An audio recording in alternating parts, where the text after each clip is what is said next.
दोस्तों सभी को मेरा नमस्कार। मैं महानंद कुमार अब आप सबों के बीच में पुनः प्लासी के युद्ध के बारे में चर्चा करने के लिए आया हूँ। कुछ टॉपिक हमने इससे पूर्व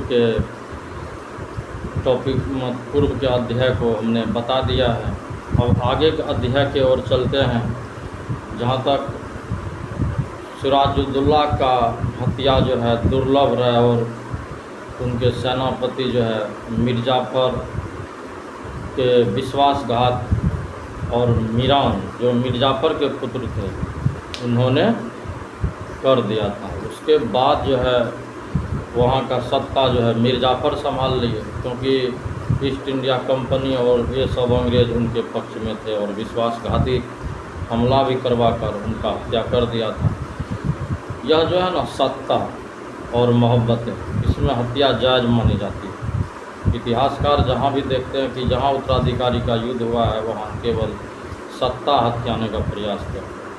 और आजकल के वर्तमान युग में प्यार मोहब्बत में भी लोग कुछ पाने के लिए, कुछ अपनी पाप पाने के लिए हत्या कर देते हैं। खैर चलिए आगे चलते हैं इस उद्देश्य के साथ कि टॉपिक को ख़त्म किया जाए।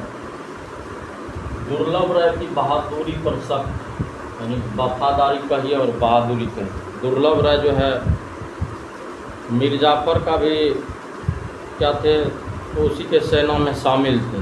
शामिल होने के उपरांत जो है उनको शक उस पर होता रहता था, क्योंकि इससे पूर्व भी उन्होंने द्वितीय पक्ष का साथ दिया था और सिराजुद्दौला की हत्या कर दिया, ये सब मिलकर। हालांकि मीरान क्या था, उनका पुत्र मिर्ज़ाफ़र का। तो मिर्ज़ाफ़र जैसे ही नवाब बना बंगाल का, तो दुर्लभ राय पर शक होता रहता था।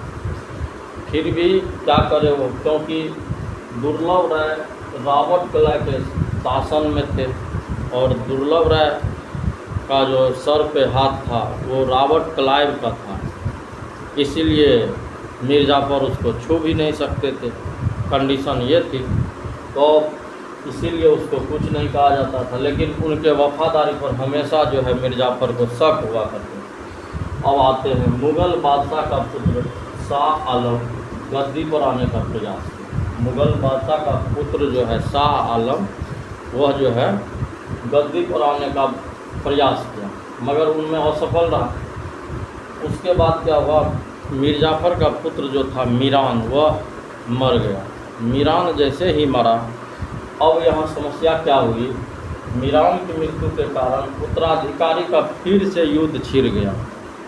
पहले तो समस्या थी, लेकिन फिर एक नया युद्ध छिड़ गया। कैसे, तो अब आइए जानते हैं। मीरान की मृत्यु के कारण उत्तराधिकारी का जो फिर से युद्ध छिड़ा, मिर्ज़ाफ़र के दामाद मीर कासिम जो है वो भी चाहते थे कि हमें सत्ता मिले भी क्यों नहीं, क्योंकि संयुक्त परिवार था। ये सब अपने रिलेशन के सभी लोगों को अपने यहाँ ही रखते थे। अभी भी ऐसे जुड़ा हो जाता है परिवारों में, तो दामाद तक को भी लोग रखते हैं। उसी प्रकार वहाँ भी जो है मिर्ज़ाफ़र अपने दामाद मीर कासिम को भी अपने यहाँ ही रखे थे। तो जैसे ही मीरान की मृत्यु हुई, क्योंकि मिर्ज़ाफ़र अगर बंगाल का शासक था तो स्वतः मीरान जो है वहाँ का शासक बनता, क्योंकि नियम था कि उसका पुत्र को उत्तराधिकारी का लाभ दिया जा सकता था, ऐसा नियम था। तो उस नियम के अनुसार मीरान जो है मर जाते हैं। मीरान के मरने के बाद उनके दामाद जो थे, मिर्ज़ाफ़र के दामाद मीर कासिम, वो क्या किए, उत्तराधिकारी का युद्ध छेड़ दिए। इस युद्ध में क्या हुआ देखते हैं। इस युद्ध में जो है उस समय के वांसी टाट जो गवर्नर थे, वांसी टाट, ये क्या किए, मीर कासिम का ही पक्ष लिए, मीर कासिम का पक्ष लिए। यहाँ भी उन्होंने चाल खेलना चाहा, ठीक है। इस चाल के उपरांत जो है लगा कि मीरान तो नहीं ही है, तो मिर्ज़ाफ़र के दामाद को ही बनाया जाए। तो वैसी परिस्थिति में वांसी टाट जो उस समय के गवर्नर थे जब मीरान मरे थे, तो उस समय मीर कासिम का ही पक्ष लिए थे। ये वांसी टाट एक गवर्नर थे मीरान की मृत्यु के उपरांत, उत्तराधिकारी का युद्ध हुआ, उसमें क्या किए वांसी टाट ने मीर कासिम का साथ दिया, क्योंकि मीर कासिम जो थे मीर जाफ़र के दामाद थे। इन्हीं टॉपिक के साथ मैं इस प्लासी के युद्ध के अध्याय को यहीं विराम देता हूँ, ताकि आगे के टॉपिक को मैं फिर पुनः रिपेयर होकर प्रिपरेशन होकर बेहतर ढंग से बता सकूँ।